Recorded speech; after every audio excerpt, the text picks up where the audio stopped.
는 카멜레온을 합니다. 카멜레온은 변신의 귀재죠. 환경에 맞추어서 색깔을 변장하여서 자기를 숨깁니다.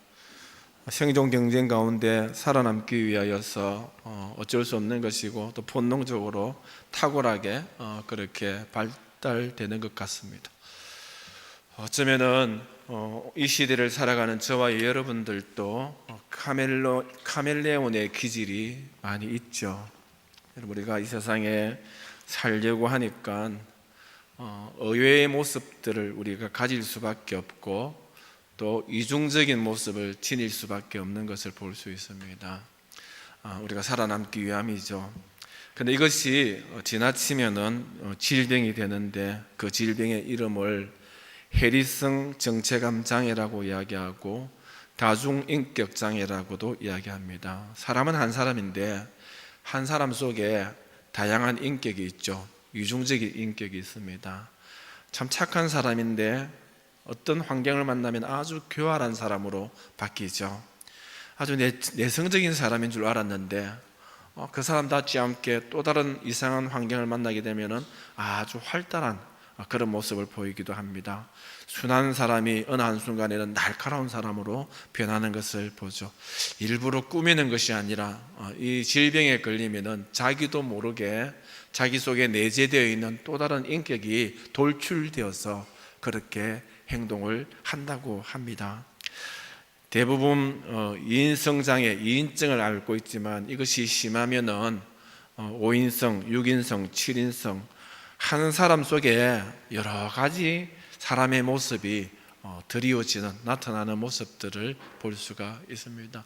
이런 것을 소재로 하는 영화나 드라마를 우리가 볼 수도 있습니다. 여러분 이렇게 이런 다중인격 장애가 왜 생길까요?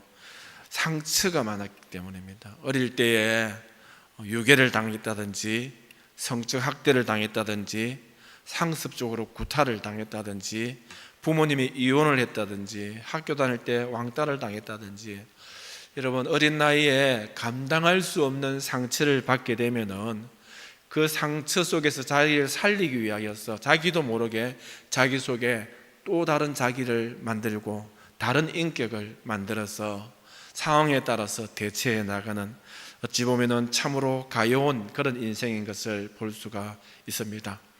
우리가 가시나무라는 노래 알죠?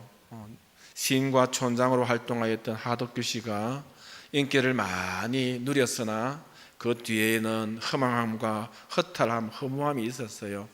그래서 그가 예수님을 만나고 난 다음에 복음적인 내용을 담아서 이 노래를 지었는데 이분은 지금 침례교 목사님으로 사역하고 있는데 조성모라는 가수가 리메이크해서 많이 인기를 얻었던 그런 노래인데 노랫말 가사가 이렇습니다. 내 속에 내가 너무 많아 당신의 쉴 곳 없네. 내 속에 헛된 바람들로 당신의 편할 곳 없네. 내 속에 내가 어쩔 수 없는 어둠 당신의 쉴 자리를 뺏고 내 속에 내가 이길 수 없는 슬픔 무성한 가시나무 숲 같네. 여러분 우리는 해리성 정체감 장애이나 다중인격 장애자는 아니지만은 이 가시나무 노랫말처럼 내 속에 나도 모르는 내가 너무 많은 것 같아요. 여러분 내 속에 우울한 마음이 있어서 자꾸만 우울에 빠지는 우울증 환자들이 있죠. 여러분 내 속에 나도 모르는 슬픔이 있고 나도 모르는 대인기피증이 있습니다. 사람 만나는 게 부담이 되고 대인과의 관계가 쉽지 않은 분들이 있죠. 어릴 때 나도 알지 못하는 상처가 있어서 내 속에서 자기 방어적으로 그런 대인기피증이 나타나는 거예요. 우리 자녀들 가운데서도 이런 내성적이고 활달하지 못하고 사람과의 관계를 잘 못 감당하는 그런 자녀들이 있는데 잘 살펴보십시오. 과거에 아픔이 있었고 상처가 있었던 것을 봅니다. 여러분 내 속에 이상하게 욕망이 막 끌어오르시고 욕심이 많고 나도 그런 욕심이 많은 내가 싫을 때가 있어요. 내가 예수를 믿는 사람인데 왜 이렇게 욕망을 주체하지 못하고 욕심이 이렇게 많을까? 또 어떤 때에는 좌절합니다. 내 속에 좌절이 있습니다. 이렇게 환경이 바뀌고 계절이 바뀌면은 끝없이 좌절하게 되고 이유 없는 좌절감에 상실감에 삶의 의욕으로 이를 때가 참 많이 있죠. 어떤 때에는 참 사악할 때가 있어요. 우리 스스로도 놀랄 정도로 사악한 모습을 가질 때 있습니다. 이처럼 바람만 불면은 무성한 가시나무 숲 같아서 나의 가시가, 나의 상처가 나를 찌르기도 하고, 또한 다른 사람을 아프기도 하고, 가족을 못 살게도 하고, 그래서 내가 다른 사람에게 기피 대상이 되게 하고, 이런 것이 상처가 주는 아픔인 것을 볼 수 있습니다. 여러분, 어쩌면은 우리 남편이, 우리 아내가, 우리 자녀들이, 우리 부모님이, 저와 여러분이, 우리 성도들이 다 저마다 크고 작은 정도의 차이는 있지만은 상처를 가지고 있는 것이 오늘날 우리의 현 주소인 것을 볼 수가 있습니다. 우리는 아픈 영혼들입니다. 참 이 세상에서 모든 인생 살아가느라고 나도 모르게 내 속에 이런 또 다른 나를 만들어가고 있는 모습들을 보게 됐죠. 여러분, 아내가 의기소침하고 소심하고 그러다가 어느 날 획가닥 돌기도 하고 끈질기게 바가지도 끓기도 하고, 여러분 그런 걸 보면서 이 사람하고 20년을 살았는데 아직까지 이 사람 모르겠다. 여러분, 자기 아내 자신도 잘 몰라요. 상처가 있었기 때문에 그렇게 이상한 모습들을, 이중적인 모습들을, 여러분 여러 가지 인격의 모습들을 드러낼 수밖에 없는 것을 봅니다. 우리 남편이 참 만났을 때는 멋지고 연애할 때는 참 남자답고 이랬는데 갈수록 여성스럽고 의기소침하고, 그러다가 고집불통이고, 어떤 때는 저돌적이고, 참 이 사람하고 끝까지 갈 수 있을까 싶을 때가 많이 있을 수도 있습니다. 우리 남편에게 그런 과거에 알지 못하는 아픔들이 쌓여서 그런 모습으로 드러나는 것을 볼 수 있습니다.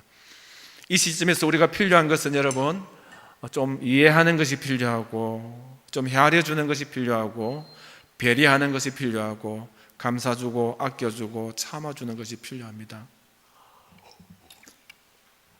우리 성도들 가운데서도 이해되지 아니하는 분들이 있을 수 있어요. 여러분, 우리가 눈에 보이는 그 모습만 보고 비판하거나 미워할 것이 아니라 그가 가지고 있는 지난날의 아픔들을 헤아리고 좀 이해하는 모습들이 우리에게 필요하리라 생각되었습니다.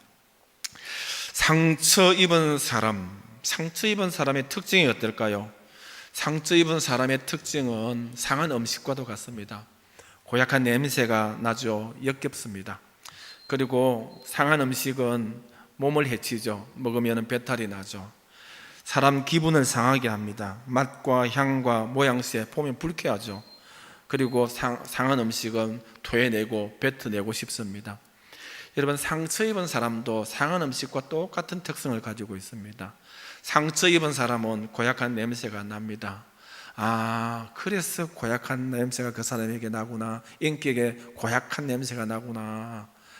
여러분, 우리가 상처 입은 사람을 보면서 그렇게 생각할 수 있는데, 어쩌면은 나도 모르게 내가 그런 고약한 냄새를 풍기고 있는 그런 상처 입은 사람입니다. 다른 사람 탓할 것이 아니라 내게도 그런 상처 입은 자로서의 고약한 냄새가 날 수 있다는 사실에 대해서 인지를 해야 되겠죠.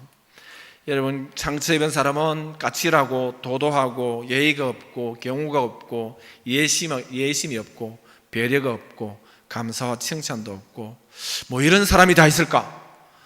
이런 마음이 드는 것이 상처 입은 사람이죠. 이기적이죠. 교만하죠. 욕심 많죠. 야비하고 정직하지 않고 고집이 세면서 신념까지 있어가지고 감당이 안 되는 사람이 상처 입은 사람입니다. 여러분, 이렇게 형편없이 망가지는 인격과 말과 행실에 상한 음식처럼 고약한 냄새가 납니다. 그리고 상처 입은 사람은 다른 사람을 상하게 합니다. 상한 음식이 다른 사람을 아프게 하듯이 다른 사람, 자기 상처로 인하여서 다른 사람에게 상처를 내죠. 여러분, 유쾌하지 않죠? 그런 사람 만나면 유쾌하지 않고 톡톡 쏘고 무시하고 자기 잘난 척하고, 사람을 만나면, 상처 입은 사람을 만나면 나도 상처를 입습니다. 여러분, 상처 입은 사람은 상한 음식처럼 뱉어내고 싶습니다. 토해내고 싶습니다. 역겹습니다. 여러분, 불쾌합니다. 공동체 내에서 인간관계 속에서 잘 어울리지 못하는 이런 안타까운 모습들을 우리는 상처 입은 사람을 통해 볼 수 있습니다. 여러분, 어쩌면은 저와 여러분이 이런 상처 입은 사람의 역겨운 냄새가 나고 다른 사람을 상하게 하고 공동체에서 잘 어울리지 못하는 그런 요소들이 저마다 우리에게 있다라는 것이고, 우리 가운데 또 이렇게 특별히 상처 입은 사람이 있을 수 있고, 우리 가족원 가운데서도 그런 상처 입은 사람이 있을 수 있다라는 것입니다. 여러분, 중요한 것은 이 상처 이대로 안고 가면 안 된다라는 것이죠. 상처가 치유되어야 됩니다. 그래야만이 미래를 펼 수 있고, 그래야만이 과정이 화목할 수 있고, 상처가 치유되어야만이 부부관계가 원활할 수가 있고, 상처가 치유되어야만이 교회가 화평할 수 있다는 것이죠. 그러기 위해서 우리는 다 상처받은 영혼들이지만 상처가 치유받아서 넉넉한 사람이 되어야 된다는 것이죠. 오늘 본문에 상처를 받아서나 상처가 치유된 사람이 있고 상처를 치유받지 못한 사람이 있는 것을 보게 되는데, 먼저 요셉의 형들은 상처가 있는 사람이죠. 그러나 상처가 치유되지 않은 사람들입니다. 요셉의 형들은 아버지로부터 편애를 받았습니다. 요셉의 아버지는 야곱은 요셉만 사랑했죠. 채색 옷을 입히고, 요셉은 항상 아버지 품에서 집안에서 평안하게 아버지 심부름이나 하며 아버지 사랑을 듬뿍 받았습니다. 그러나 뒤에서 들에서 양을 치고 일을 하고 굳은 일을 하는 사람들은 다 요셉의 형들인 것을 볼 수 있습니다. 이런 아버지의 사랑, 편애의 사랑을 통하여서 요셉의 형들이 상처를 많이 받았죠. 여러분, 상처가 어디서 옵니까? 상처는 여러분, 사랑을 기대했는데 충분한 사랑을 받지 못할 때에, 사랑을 기대했는데 왜곡된 사랑을 받을 때에 상처가 오는 것을 볼 수가 있습니다. 요즘 이렇게 동계올림픽을 하는데 빙상연맹, 한국 대한빙상연맹에서의 그런 불합리한 것들이 자꾸 드러나죠. 이렇게 선수들을 실력을 보지 아니하고 여러 가지 요소들이 작용되어서 공정하게 사랑하지 못하고 인정하지 못하고 이끌어주지 못하는 것으로 인하여서 상처가 있는 것을 봅니다. 당사자에게 상처가 있고 국민들에게도 상처가 있고, 여러분, 사랑이, 기회가, 인정함이 공정하지 못하면 이처럼 상처가 따른다는 것을 기억해야 되겠죠. 오늘 우리 가정에서도 마찬가지입니다. 자녀들이 부모로부터 편애를 당하면 요셉의 형들처럼 상처가 생길 수밖에 없다라는 것을 기억해야 됩니다. 여러분, 우리가 사랑을 충분히 받지 못하면 자기 자신에 대해서 가치를 인정하지 못하고 나는 소중하지 않는 존재인가 보다, 무가치한 존재다라고 생각할 수 있고, 여러분, 아픔을 준 상대에 대해서 원망과 분노가 쌓입니다. 그리고 복수하고 싶은 마음이 생기죠. 그래서 요셉의 형들은 아버지에게 복수하고 요셉에게 복수합니다. 상처, 편애의 상처로 인하여서 아버지가 사랑하는 요셉을 죽이려고 하고, 그것이 안 되니까 요셉을 팔아버리는 안타까운 모습들을 볼 수가 있습니다. 여러분, 그 결과 그들의 상처로 인하여서 모두가 상처를 입죠. 요셉이 상처를 입죠. 요셉이 머나먼 곳으로 팔려가는 억울한 아픔을 당하게 되고, 아버지도 요셉이 죽은 줄 알고 펑펑 울며 가슴 아파하는 그런 아버지의 상처가 있습니다. 요셉의 형 자신들도 아버지를 힘들게 하고 동생을 팔아넘겼을 때 마음이 편하겠습니까? 후련하겠습니까? 상처가 있습니다. 여러분, 상처는 또 다른 상처를 낳고, 상처는 더 큰 갈등과 아픔을 야기하는 것을 볼 수가 있죠. 요셉의 형들은 상처를 받았지만은 상처를 잘 다스리지 못하고 치유하지 못했던 안타까운 모습들을 볼 수가 있습니다. 그러나 우리는 오늘 요셉에게서 배울 수 있는 것이 뭐죠? 요셉은 상처를 받았지만은 상처를 잘 다스리고 치유했던 사람, 치유를 받았던 사람입니다.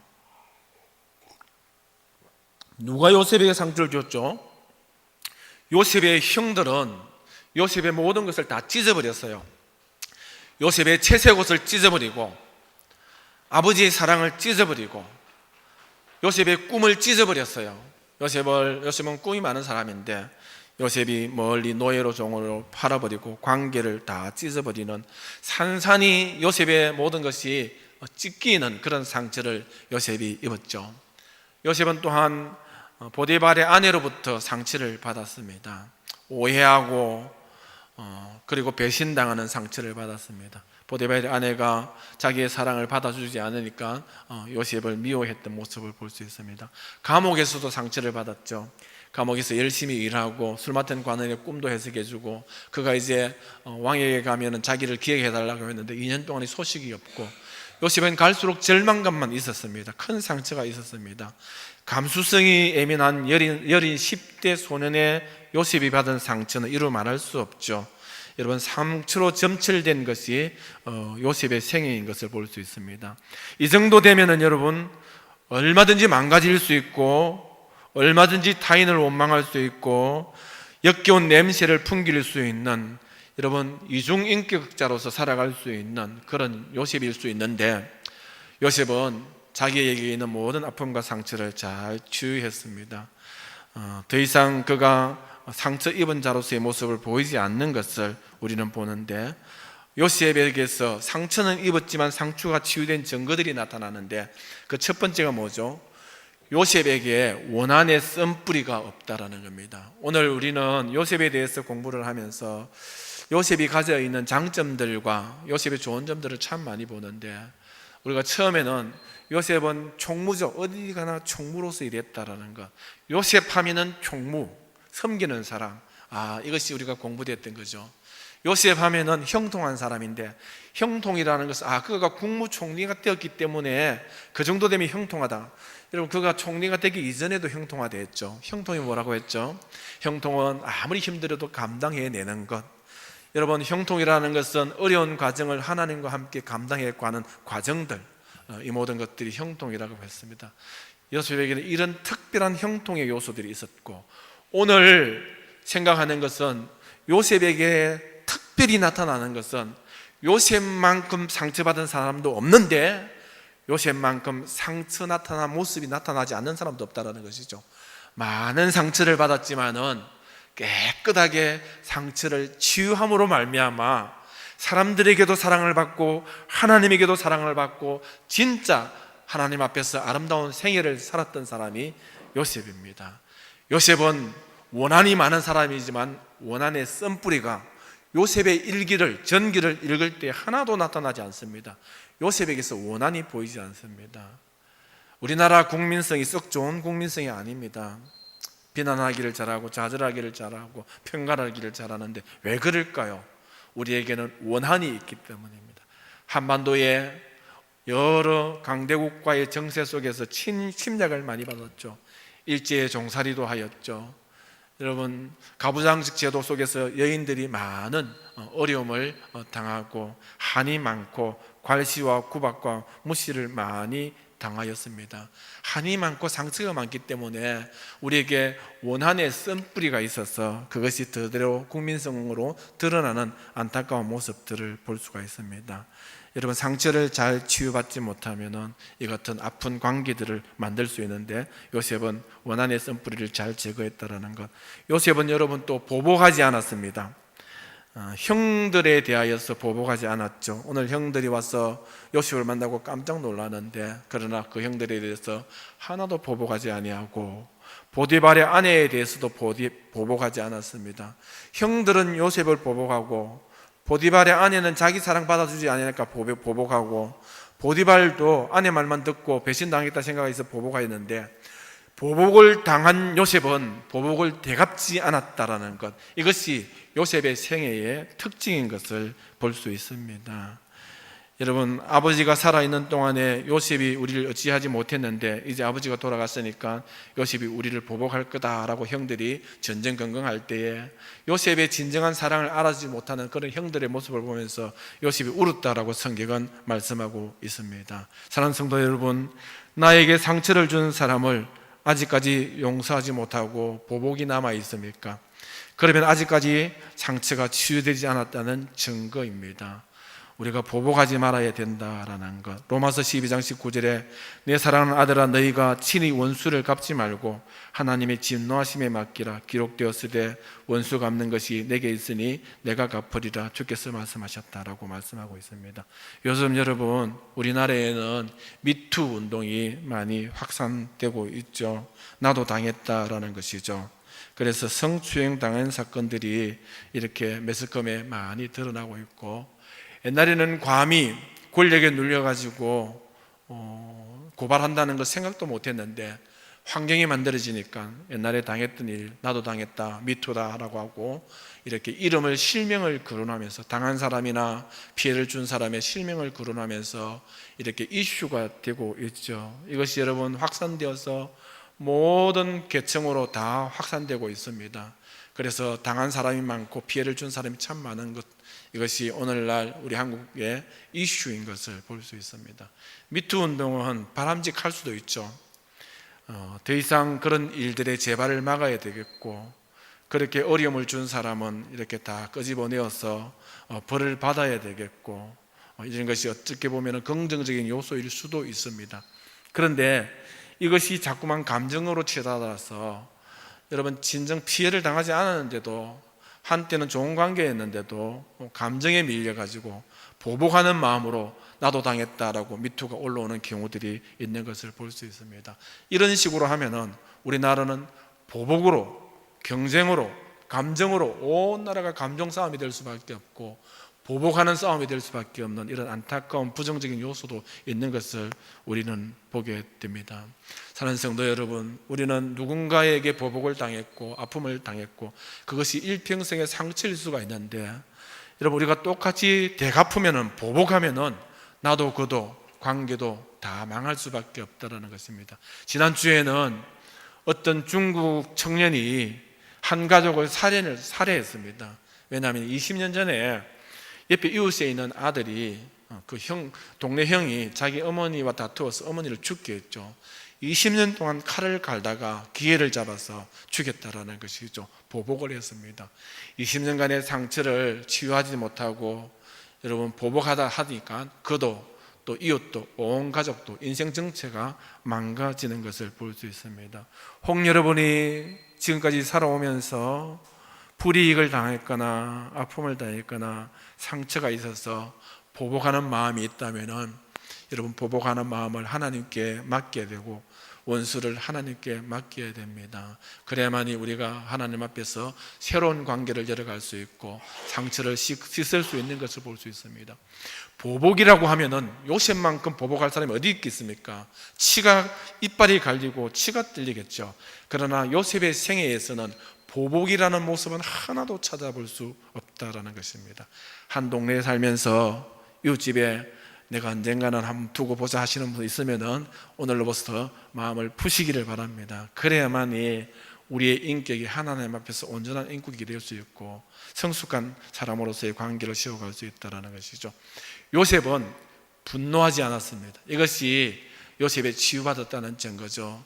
요셉만큼 짜증을 내고 원망을 하고 여러분 분노해야 될 사람이 어디 있겠습니까? 그러나 요셉의 일기에서 분노의 모습이 하나도 보이지 않습니다. 감정적으로 행동하지 않았다는 것이죠. 분노를 잘 다스려서 분노를 선한 에너지로 바꾸는 모습들을 볼 수 있습니다. 혹시 여러분 아직까지도 마음에 분이 차 있습니까? 분을 잘 다스리시기를 바랍니다. 사람이 성내는 것이 하나님의 의를 이루지 못한다고 했습니다. 이웃에 대한 분노들을 잘 다스리시기를 바라고, 특별히 요셉이 상처를 치유받았다는 증거는 요셉은 용서를 했습니다.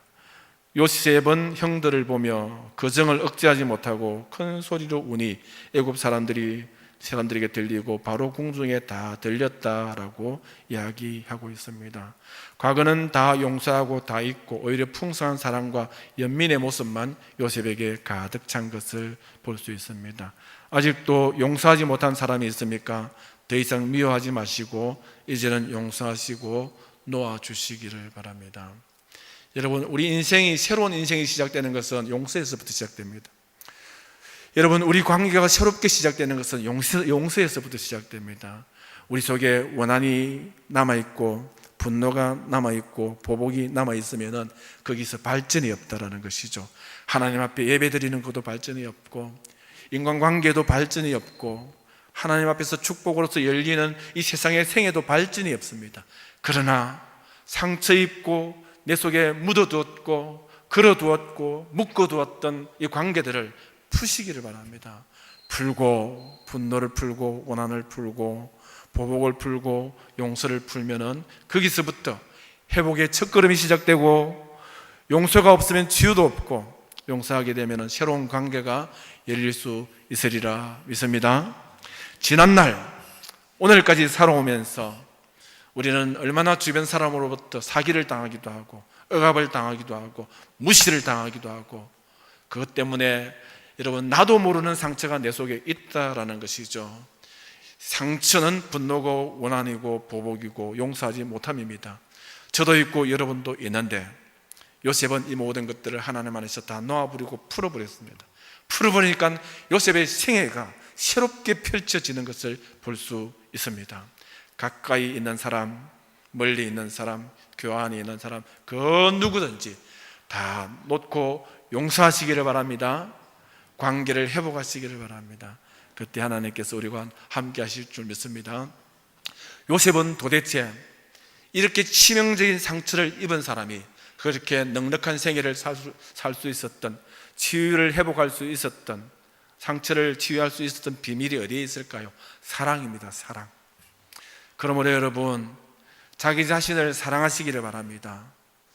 거울을 보면서 참 잘생겼다, 앞으로 큰 인물 될 인물이다, 이만하면은 내 나이에 멋지다, 자기를 자꾸 칭찬하고 또한 자기를 사랑하시기를 바랍니다. 그리고 여러분, 가까이에 있는 가족을 사랑하시기를 바랍니다. 여러분, 우리가 경상도 사나이가 되어서 50이 되고 60이 되고 70이 되어서 아내와 남편에 대해서 사랑을 표현한다는 것 쉽지가 않죠. 설교하는 제가 잘하겠습니까? 저도 못합니다. 그러나 필요한 것은 사랑이고 사랑의 표현입니다. 사랑하게 되면은 여러분 상처가 치유되게 되고, 사랑하게 되면은 나도 그도 자신감을 가지게 되고, 사랑하게 되면은 관계가 회복될 수 있다라는 것이죠. 성도를 많이 사랑하시기를 바랍니다. 사랑하면은 따뜻한 기운이 넘칩니다. 무엇보다도 상처를 치유할 수 있는 사랑은 하나님의 사랑인 줄 믿습니다. 믿습니까? 여러분, 상처를 참 많이 받았습니까? 그러나 여러분, 상처가 있는 곳에는 하나님의 사랑이 있다는 것을 기억하시길 바랍니다. 한번 따라합시다. 상처가 있는 곳에는 하나님의 사랑이 있다. 상처가 왜 오죠? 편애를, 사람으로부터 기대했던 사랑을 받지 못할 때 상처가 옵니다. 사람의 사랑도 떠나가고, 사람의 기대도 떠나가고, 사람의 관계도 떠나가고, 그래서 깊은 상처 있는 그곳에 떠나지 아니하고 머물러 있는 것이 하나님의 사랑인 줄 믿습니다. 사람의 사랑을 다 잃어도 하나님의 사랑을 붙들면 우리는 이겨낼 수 있고